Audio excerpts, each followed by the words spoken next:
The night was supposed to be magical. Clara Weston, 30, had spent weeks preparing every detail of the celebration. It was her and her husband Jeremy's first anniversary, 12 months since she had walked down the aisle, overflowing with hope and love. Their lives together hadn't been perfect, but she had always believed the foundation was solid. They lived in her childhood home in Crestwick Hollow, a quiet town where everyone knew everyone, and the neighbors still waved as they passed each other by. That house, left to her by her late grandparents, was more than a building. It was her roots, her memories, her sanctuary. And now it was the setting for what should have been a beautiful evening. String lights hung between trees in the backyard, casting a soft golden glow over tables decorated with fresh lilacs and lavender. Jazz music played softly through the speakers, and the scent of lemon cake drifted from the kitchen. Clara had personally made the playlist, handpicked the wines, and even crafted place cards for their 30 guests, close friends, extended family, and of course, Jeremy's mother, Evelyn. Evelyn Carrington was elegance personified, tall, always in black, with silver-streaked hair twisted into an immaculate bun. Her diamond earrings sparkled like judgment in motion, and her voice could cut silk.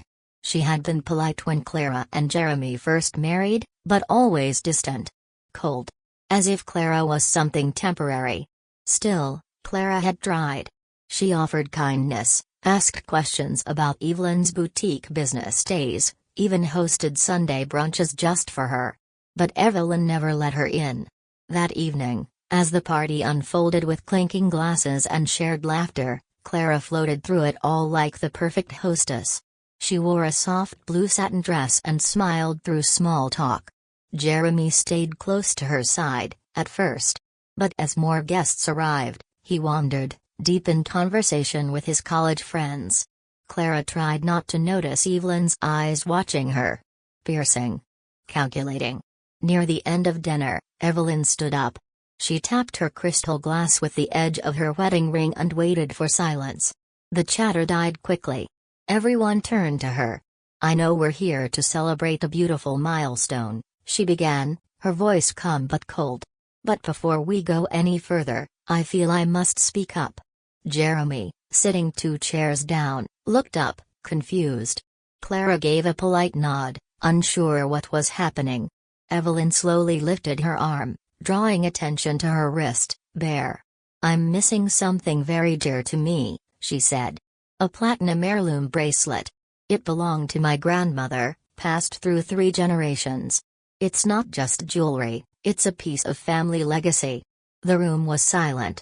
She continued, "I had taken it off and placed it on the side table in the guest room to wash my hands. When I returned, it was gone." Clara blinked, heart thudding. She had been near the guest room earlier in the evening, checking on the extra wine storage in the adjoining hallway. But she hadn't noticed anything unusual. Evelyn let her gaze settle squarely on Clara. "And Clara was the last person I saw near that room." A collective gasp broke through the quiet. "What?" Clara's voice trembled. "That's not true, I didn't go inside. I only passed by on the way to the cellar." "You were alone," Evelyn replied smoothly. "No one can confirm your story." Clara looked at Jeremy, her throat tight. "Tell her that's ridiculous. You know I'd never." But Jeremy didn't answer right away. His eyes had narrowed.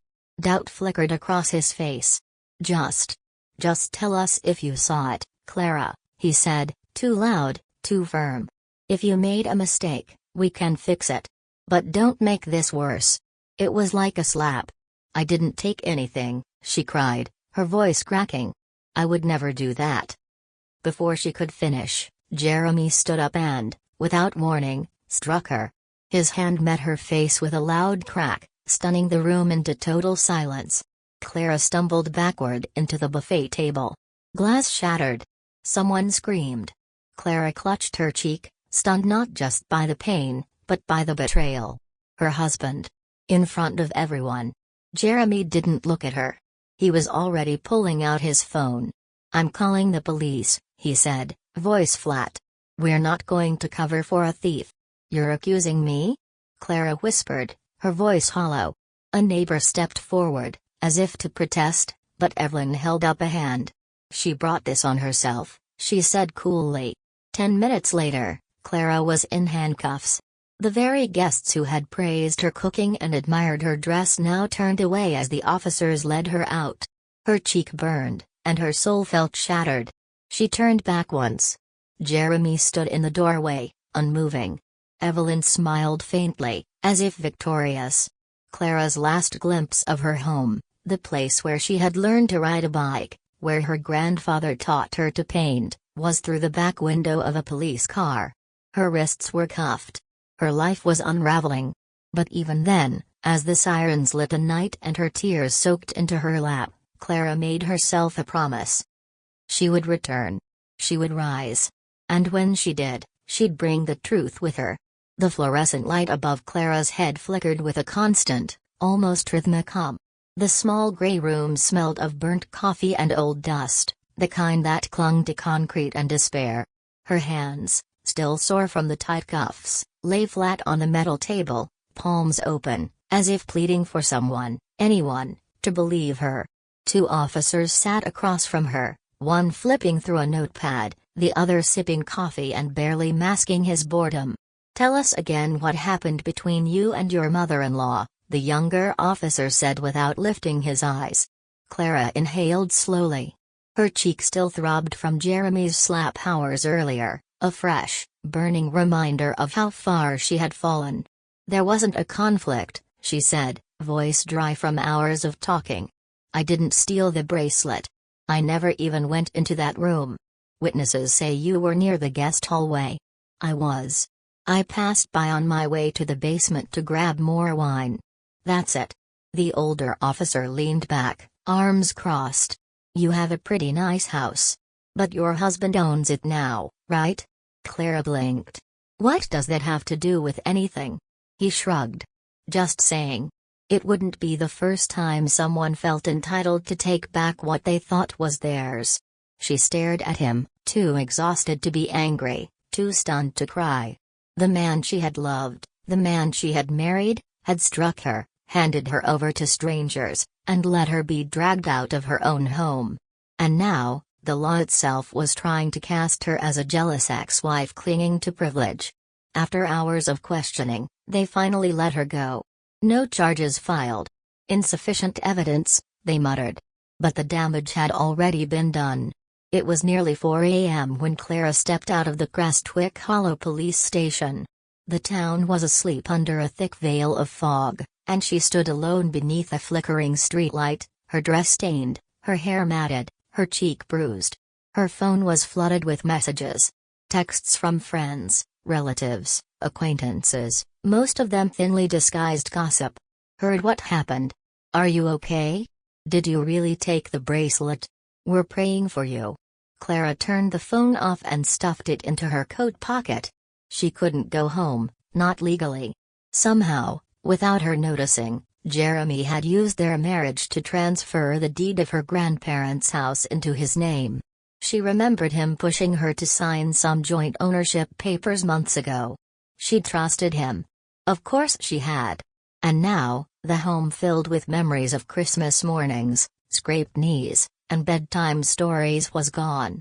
She booked a room at a roadside motel just outside town, room 6, where the wallpaper peeled at the corners and the heater rattled like it was ready to give up. She collapsed onto the bed fully clothed and stared up at the water-stained ceiling. She didn't cry. She didn't scream. She burned. The next morning, Clara sat on the edge of the motel bed, looking at herself in the cracked mirror over the tiny desk. The woman who stared back at her was hollow-eyed and disheveled, yes, but under that, something harder had begun to form. Resolve. "I'm done playing the victim," she whispered to her reflection. She showered, dressed in the only clean pair of jeans she had left, and headed back to the Crestwick Hollow Police Department, not to beg for help this time, but to demand it. The officer at the front desk barely glanced up from his computer. "I need to file a formal complaint," Clara said, her voice calm but firm. "Domestic issue?" he asked, already sounding dismissive. "No. Fraud. Theft. Assault." And I have proof. That got his attention. They led her to a small room, and a few minutes later, a woman stepped in. Early 40s, tightly tied back auburn hair, crisp gray blazer. There was a sharpness in her eyes, not unkind, just awake. Detective Monica Kane, she introduced herself, extending a hand. Tell me everything. And so Clara did. From Evelyn's icy treatment over the years, to Jeremy's manipulation, to the forged documents and sudden transfer of the house deed. She told her about the slap. The arrest. The missing bracelet she never touched. I know it sounds insane, Clara said at one point, her voice cracking.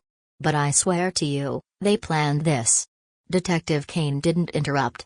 She took notes, pages and pages of them, and asked smart, deliberate questions. Do you still have your original documents? Kane asked. The house deed, your grandparents' will, any joint account papers? I kept them in a fireproof lockbox in the bedroom closet. Is it still there?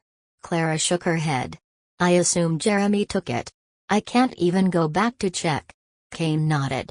People like this, they think they're smart. But they always leave a trail. And if it's there, we'll find it. For the first time in days, Clara felt something that wasn't pain. Hope. The following week moved slowly, but progress was steady. Detective Kane filed an injunction to freeze any sale or refinancing of the house. She began investigating the trust account that had mysteriously drained money from Clara's inheritance, an account Jeremy had opened in secret. She pulled phone records, tracked document filings, and interviewed former friends and acquaintances of the Carringtons who were now, suddenly, willing to talk. Meanwhile, Clara stayed in the motel. Room 6 became her war room. She sifted through old emails, text messages, receipts, any detail that could help the case. Her world had shrunk to 4 faded walls, a creaky mattress, and microwave meals. But she didn't care. Every day, she became sharper. Stronger. Her pain no longer controlled her, it fueled her. The motel owner, an older woman named Joyce, noticed. You've got steel in your spine, she said one morning, handing Clara a cup of instant coffee. Don't let anyone convince you otherwise. Clara smiled for the first time in days. Thank you. Joyce winked. Besides, I've got a feeling that rich witch of a mother-in-law of yours is about to learn what happens when you mess with the wrong woman. Clara chuckled softly. She wasn't quite ready to laugh, not yet, but maybe soon. Because this wasn't the end. It was the beginning of her fight. And she was going to win. Rain lashed the windows of room 6 that morning. The sky was gray, the wind bitter, but Clara felt more focused than she had in weeks. She was up early, her laptop open on the chipped desk beside a half-eaten granola bar and 2 cups of motel coffee, one black, one with a hint of powdered creamer. She was waiting for a call. And at 9:17 a.m., it came. Clara? Detective Monica Kane's voice buzzed through the phone. Yes? We found something. I need you to come down to the station. Clara didn't ask questions. She threw on her coat and was out the door in minutes, heart pounding against her ribs like it wanted out. Kane was waiting for her in a small office filled with folders, thumb drives, and a whiteboard full of notes. She didn't waste time with small talk. I'm going to show you something, Kane said, handing Clara a printed email. It was from Jeremy. The subject line, next steps, full ownership. The recipient, Evelyn Carrington. Date, 2 weeks before their anniversary party. Clara scanned it quickly. Every line felt like a slap. If we time this right, she'll be emotional enough to sign. Don't worry about her catching on, she trusts me. Once we finalize the transfer, I'll move the funds from the side account into the trust. The party will be the perfect cover. If we need a distraction, use the bracelet plan. Get her alone if necessary. Clara's mouth went dry. Her fingers tightened around the paper. They planned it, she whispered. All of it. Kane nodded solemnly. Evelyn wasn't just complicit, she was orchestrating the entire thing. This email proves premeditated fraud and emotional coercion. Clara sank into the nearest chair. So, it wasn't just about my money or the house. They wanted to destroy me. Not destroy, Kane said quietly. Erase. Clara stared at her, the truth ringing loud and cold in her ears. She remembered Evelyn's smug smile as the police led her out of her own home. Jeremy's silence. The way guests had looked away. She hadn't just been framed for theft, she had been systematically targeted. Gaslighted. Used. What about the trust? Clara asked. Kane pulled out another document. We subpoenaed Jeremy's financial records. Your inheritance was funneled into a hidden trust account under his name. The transfers were disguised, labeled as renovation costs, mortgage adjustments, and even donations. But every dollar led straight into a separate account in his name. Clara felt her stomach twist. And the house? Kane gave a small, triumphant smile. The emergency injunction we filed stopped a shell transaction just in time. Evelyn attempted to list the house under an alias through an offshore buyer, someone in the Caymans. She hired a private broker to bypass the local real estate registry. We caught the wire transfer less than an hour before it cleared. Clara sat back in disbelief. She tried to sell it. Offshore? Kane nodded. And thanks to the paper trail, we now have her on attempted fraud, obstruction of a legal injunction, and identity falsification. Clara was quiet for a long moment.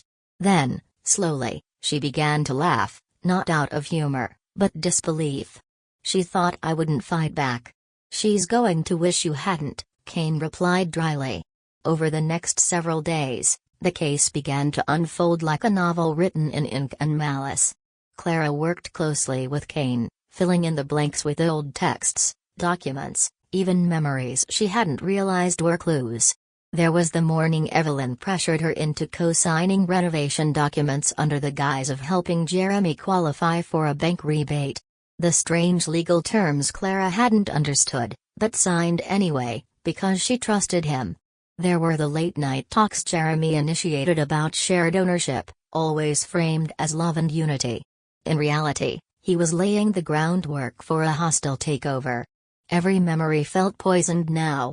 But with each piece added to the puzzle, Clara felt her strength returning. She was not lost. She was learning. And she wasn't alone. In the meantime, life at the motel found a rhythm.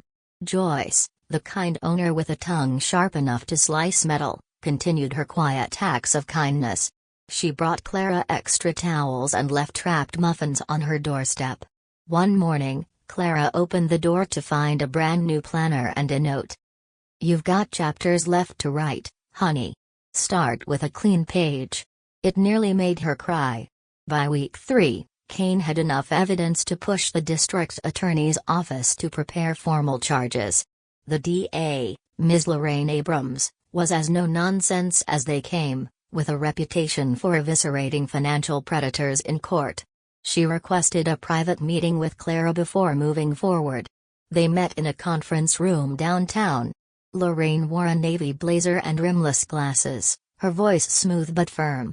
Clara, we don't just have a case here, she said, sliding a thick file across the table. We have a slam dunk. Wire transfers. Email correspondence. Forged documents. Emotional coercion. Assault. Identity manipulation. Your testimony, along with Kane's investigation, makes this airtight. Clara opened the folder and stared at the evidence, Evelyn's emails, financial logs, a copy of her own signature forged on property transfer paperwork. How soon can we file? Clara asked. We're already filing, Lorraine said. The court date will be set by next week. And in the meantime, we've frozen Jeremy and Evelyn's assets. They can't touch a dollar of what they stole from you. It was the first time Clara had heard the word stole used in the present tense, by someone in authority. It didn't feel like revenge. It felt like truth finally stepping into the light. That evening, back in room 6, Clara stood by the window, watching the rain ease into a gentle drizzle. She wrapped her arms around herself and allowed a small, private smile to bloom across her face.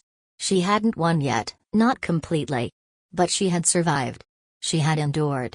And now, with every word, every file, every fact, she was reclaiming not just her house, not just her name, but her story. The courthouse was quiet, almost sacred in the way an old cathedral might be. Gray stone walls framed the main lobby, and each echoing footstep reminded Clara that this wasn't just another building, this was where her truth would finally speak louder than their lies. She stood just outside courtroom B, dressed in a navy suit she'd borrowed from Joyce's daughter, her hair tied in a neat braid down her back. Her hands trembled slightly as she held the case file Detective Kane had handed her the night before, everything she had endured, documented and ready. "Ready?" came a voice beside her. Clara turned. Detective Monica Kane stood at her side, holding a coffee and wearing that calm, steel-eyed expression she always did. "As I'll ever be," Clara said softly. They walked into the courtroom together. Inside, it was almost too still. Jeremy sat at the defense table, dressed in a tailored suit that couldn't hide the weight he'd lost. His once confident gaze was cast downward, avoiding hers. Beside him sat Evelyn, composed but cold, her lips tight, her eyes rimmed with dark liner, as if makeup could mask what she'd become. Clara didn't look away. She wanted them to see her. Not the woman they had tried to erase, but the one who had rebuilt herself from the ruins. The judge entered and called the court to order. At the prosecution's table, Assistant District Attorney Lorraine Abrams stood like a warrior in heels, her voice cutting through the silence like a blade. "Your Honor, this is not simply a case of disputed property or financial confusion. This is a case of betrayal, manipulation, emotional coercion, and calculated theft. The defendants, Jeremy and Evelyn Carrington, did not make a mistake. They made a plan." Lorraine gestured toward Clara. "And they executed it against a woman they vowed, in one form or another, to respect and protect. The defense tried to play the strategy of misunderstanding. Jeremy's lawyer spun a tale of emotional miscommunication, of a husband overwhelmed by stress, and a mother misunderstood in her grief over losing family heirlooms. But the evidence was stronger than spin.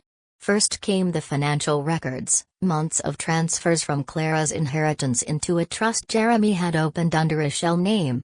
Labeled as house repairs. Travel expenses. Insurance payments. In truth, it was systematic theft. Then came the forged property transfer documents. Clara's signature had been digitally copied, the originals locked away, missing until Kane's team recovered them from a locked filing cabinet in Evelyn's boutique office. But the turning point came when Lorraine presented the email exchange. Printed and highlighted on the courtroom projector was Evelyn's infamous message. "If she resists, use the bracelet excuse. It'll turn the crowd. Let Jeremy play the husband in distress." Gasps rippled through the audience. The jury stared in stunned silence. Jeremy's face drained of all color. The judge narrowed her eyes. "Is this your email, Mrs. Carrington?" Evelyn hesitated for the first time. I can't recall." "It was sent from your personal account," Lorraine interrupted, her tone razor-sharp. "IP address traced to your home. Timestamp 2 days before the party." "I didn't mean for it to go that far," Evelyn said finally, her voice quieter. "No further questions," Lorraine said, stepping back. When it was Clara's turn to testify, she stood tall, walked to the stand, and looked directly at the jury. "I was raised in that house," she began, her voice steady despite the thrum of adrenaline in her chest. "It was left to me by my grandparents, people who taught me kindness, trust, and love. I invited Jeremy into that home with an open heart. I let Evelyn into my life, even when she made me feel like I didn't belong." She paused. "I signed documents I didn't fully understand, because I believed I was building a future with someone who loved me. I never imagined that the man I married would rob me of my home, my savings, my safety, and then frame me as a thief in front of my friends." Clara's voice cracked then, but she pressed forward. "What they took wasn't just money. It was identity. Stability. They made me question my reality. But I'm here today because I refuse to stay broken. I refuse to be the woman they left behind in a motel room with nothing but bruises and a broken heart. She looked toward the jury. I fought back. And I'm still fighting, for justice. For every person who's been betrayed by someone they trusted. When Clara stepped down, the room was silent, thick with the weight of truth. Over the next few days, testimony after testimony reinforced her story. Former colleagues of Evelyn spoke of her cutthroat personality and obsession with power. A handwriting analyst confirmed the forged signature.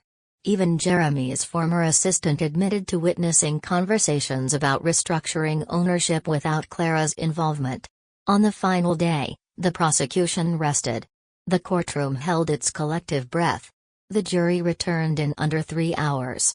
As the foreperson stood, Clara gripped the edge of her seat, her breath shallow. For the charges of fraud, identity theft, financial misconduct, and emotional abuse, the foreperson said, eyes steady, we find the defendants, Jeremy Carrington and Eveline Carrington, guilty on all counts. Clara's eyes welled with tears, but she didn't cry. She didn't collapse. She stood tall. The judge's voice followed moments later. Jeremy Carrington is hereby sentenced to 8 years in state prison. Eveline Carrington is sentenced to 10 years for her role as the primary architect of this scheme. Restitution is to be paid to Ms. Weston in full, including property restoration and financial damages. The gavel hit. Justice wasn't a concept anymore. It was real. Outside the courthouse, the air felt different. Lighter. Brighter. Clara stepped into the sunlight, surrounded by Kane, Lorraine, and a few close supporters. Joyce had even shown up in her Sunday best, tears in her eyes and a proud smile on her lips. You did it, Kane said softly. No, Clara replied. We did it. But even as the cameras flashed and reporters asked for statements, Clara's heart wasn't focused on the noise. It was on what waited at the end of this long, brutal chapter. Her home. Her freedom. Her future. The key felt heavy in Clara's palm, not just in weight, but in meaning. For months, she had dreamed of this moment. Not with fantasy or false hope, but with fire. With grit. With the unwavering belief that if she kept pushing, kept speaking, kept fighting, she would return to the place that was rightfully hers. Now she stood at the front door of the Weston family home, the same one her grandparents had left her, the same one Jeremy and Eveline had tried to steal. The garden was overgrown, the paint on the porch chipped, and the windows dull with dust, but it was hers. Every brick, every nail, every memory. She slid the key into the lock. It turned with a gentle click. She stepped inside. The air smelled like absence. The kind that clings to walls when joy has been evicted. But Clara didn't flinch. She moved room by room, touching the walls, whispering hellos to the ghosts of laughter, of holidays and childhood milestones. Gone were Evelyn's ornate vases and stiff leather armchairs. Gone were Jeremy's minimalist upgrades, cold and impersonal. The house was empty now, but clean, still, like it was holding its breath, waiting to be alive again. And she would bring it back. Not to what it was, but to what it could be. The first few weeks were a blur of cleaning and quiet reflection. Clara scrubbed, sorted, painted, and planted. She replaced the heavy curtains with soft linens that danced with the breeze. She painted the kitchen walls a warm ivory, the same shade her grandmother once loved. A ceramic pitcher full of fresh daisies took its place on the windowsill, just like before. She repainted the front door, sunset orange. New chapter. New light. The house began to feel like a heartbeat again. Not a monument to pain, but a sanctuary of survival. Outside of renovation, Clara focused on rebuilding her life, this time, by her own design. She'd always had a passion for spaces, for turning rooms into reflections of personality and warmth. Her mother had called it her quiet superpower. So Clara decided to make it official. Weston Home Revival was born out of her laptop in the kitchen, launched with a simple website, a few social media posts, and a clear mission: to help others reclaim their spaces, and themselves, after life had knocked them down. Her first clients were friends of Joyce, the motel owner who had become more like family. Then came referrals, word of mouth, and slowly, momentum. She specialized in intimate transformations, cozy nooks for single parents, safe bedrooms for people fresh out of toxic relationships, peaceful sanctuaries for those just trying to start over. Clara didn't just move furniture, she healed rooms, and in doing so, she helped others begin to heal too. Detective Kane checked in every now and then, her voice always calm, proud, and quietly protective. "How's it feel?" she asked during one of their rare coffee meetups. "To be home?" Clara smiled. "Like breathing without thinking. Like waking up after a long, bad dream." Kane raised her cup. "To staying awake. To never going back," Clara added. Some wounds took longer to fade. There were still nights where she woke up reaching for a light that wasn't there. Still mornings when she'd hear a creak and wonder if Evelyn's presence still lingered. But then the light would pour through the window, soft and golden, and she'd remember where she was, and more importantly, who she was. Not a victim. Not someone's stolen prize. She was the woman who won. One crisp autumn afternoon, Clara climbed into the attic with the intention of cleaning out old boxes. Among the forgotten holiday ornaments and high school photo albums, she found something unexpected, an old wooden jewelry box, tucked beneath a quilt her grandmother had made. Inside were small trinkets, nothing valuable in the traditional sense, but priceless to her. A locket she'd worn as a child. Her grandfather's pocket watch. And in a velvet pouch, the real Weston family heirloom bracelet, delicate, with tiny sunbursts etched into each link. She stared at it in silence. Evelyn had accused her of stealing a bracelet. But this was the only one that had ever mattered. And it had been here, in the attic, all along. Clara laughed, not bitterly, but freely. She placed the bracelet around her wrist, not for wealth or status, but for closure. Evelyn could keep her lies. Clara had the truth, and a future. 6 months after the trial, Clara hosted a small gathering in her backyard. It wasn't flashy. It didn't need to be. String lights crisscrossed above the patio, and a soft playlist of her favorite jazz records played through the speakers. Friends from the community arrived with wine and homemade dishes. Clients turned friends brought stories and laughter. Joyce arrived with her husband, carrying a basket of cinnamon rolls. Detective Kane showed up late, in jeans and a flannel, holding a bottle of cider and a quiet smile. Clara stood beneath the oak tree where she'd once played as a child. The same tree where Jeremy had once promised her forever. That promise had been a lie. But the roots of this place, of herself, ran deeper than any betrayal. As the evening wore on, Clara stepped aside, sipping cider, watching the people she'd chosen fill her space with light. Joyce came over and nudged her. "You did it, sweetheart." Clara nodded, her eyes shining. "Yeah. I did." Joyce looked around and smiled. "You rebuilt more than this house." "I rebuilt me," Clara said. And it was true. Later that night, once the last guest had left and the lanterns had gone dark, Clara sat alone on her front porch. She wore the sunburst bracelet, its weight comforting now. Above her, the stars blinked softly. She tilted her head back and whispered, "I kept it, Grandma. I kept the house. I kept the love you left in it." Her voice didn't tremble. Because she wasn't trembling anymore. She was whole. And though the chapter with Jeremy and Eveline had ended long ago, the story of Clara Weston was just beginning. A story of strength. Of healing. Of home.